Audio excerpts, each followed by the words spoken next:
দক্ষিণ এশিয়ায় আঞ্চলিক সহযোগিতার স্বপ্ন একসময় গড়া হয়েছিল সার্কের মাধ্যমে। বাংলাদেশ, নেপাল, শ্রীলঙ্কা, মালদ্বীপ, ভুটান, আফগানিস্তান, ভারত ও পাকিস্তান, এই 8টি দেশ একসঙ্গে এগিয়ে যাবে এমনটাই ছিল প্রত্যাশা।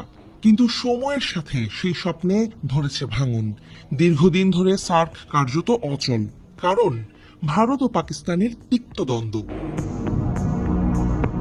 ভারত বলে সন্ত্রাসবাদ পাকিস্তান থেকে আসে, তাই আলোচনা নয়। এই যুক্তি দিয়েই ভারত বারবার সার্ককে থামিয়ে দিয়েছে। অথচ ঠিক একই সময় ভারতের ছোট প্রতিবেশীদের সঙ্গে সম্পর্কেও তৈরি হয়েছে চাপের রাজনীতি। একদিকে চীনের প্রভাব প্রতিহত করতে চায় ভারত, অন্যদিকে প্রতিবেশীদের স্বাধীন কণ্ঠস্বরও সহজভাবে নিতে পারে না।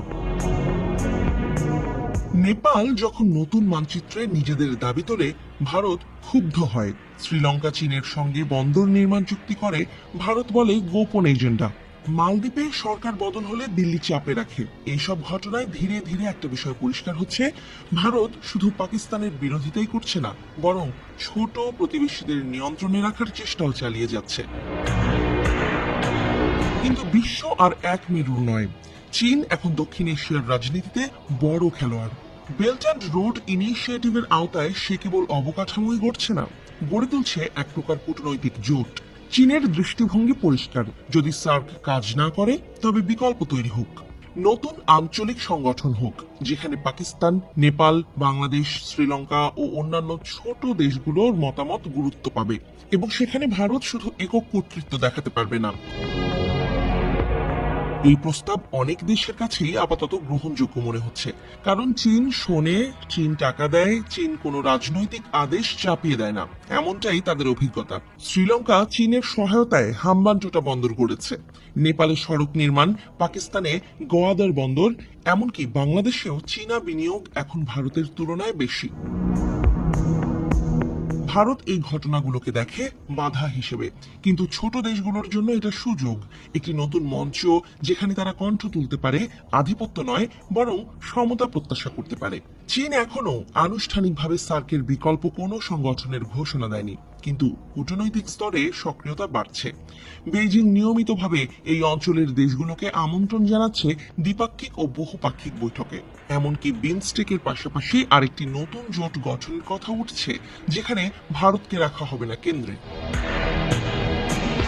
ভারত এই চেষ্টাকে চীনা সম্প্রসারণবাদ বলে নাকচ করছে, কিন্তু সমালোচনার প্রশ্ন তুলছেন অনেকেই, যে ভারত নিজে প্রতিবেশীদের উপর রাজনৈতিক ও কৌশলগত চাপ তৈরি করে, দিল্লি কেন চীনের প্রভাব বিস্তারের সমালোচনা করে? প্রশ্ন উঠেছে, ভারত কি তাহলে ঠিক সেই কাজটাই করছে যার জন্য সে চীন ও যুক্তরাষ্ট্রকে দোষারোপ করে? যুক্তরাষ্ট্র দক্ষিণ এশিয়ায় হস্তক্ষেপ করলেই ভারত বলে সার্বভৌমত্ব লঙ্ঘন, অথচ নিজের ছোট প্রতিবেশীদের জন্য ভারত নিজেই হয়ে ওঠে আঞ্চলিক দাদাগিরির প্রতীক। আসলে দক্ষিণ এশিয়ার ছোট দেশগুলো এখন এমন একটি মঞ্চ খুঁজছে, যেখানে ভারত পাকিস্তানের ঝগড়া বা ভারতের আধিপত্যে তাদের কণ্ঠ রুদ্ধ হবে না। দক্ষিণ পূর্ব এশিয়ার আসিয়ান, আফ্রিকান ইউনিয়ন কিংবা ল্যাটিন আমেরিকার ইকোনমিক কমিশনের মতো কিছুই তো এখানে নেই। এখন সময় এসেছে দক্ষিণ এশিয়ার জন্য একটি কার্যকর, ভারসাম্যপূর্ণ, বহুমুখী আঞ্চলিক জোট গঠনের, আর সেই জায়গায় চীন হয়ে উঠছে সম্ভাবনার দিশারি। এটা হয়তো ভারতীয় কূটনীতির জন্য অস্বস্তির, কিন্তু দক্ষিণ এশিয়ার নতুন প্রজন্ম আর পুরনো ভয় এবং দাদাগিরিকে মানে না। তারা চায় সুযোগ, সম্মান আর সমান অংশগ্রহণ। যদি ভারত এই পরিবর্তন না বোঝে, তবে এক সময় তার চারপাশে থাকবে না কোনো বন্ধু, থাকবে শুধু প্রতিবেশীরা, যারা কথা বলবে অন্য মঞ্চে, অন্য নেতার পাশে। চীনের প্রস্তাব হয়তো নিখুঁত নয়, কিন্তু এটুকু সত্য, চীন অন্তত নতুন কিছু ভাবছে। ভারত তখনও পুরনো সমস্যাকে সামনে রেখে আঞ্চলিকতার দরজা বন্ধ রাখছে। সার্কের শূন্যতা যে কেউ পূরণ করবেই, আর ভারত যদি না পারে, চীন প্রস্তুত, এবং দক্ষিণ এশিয়ার অনেক দেশ এখন সেই বিকল্প পথেই হাঁটতে শুরু করেছে।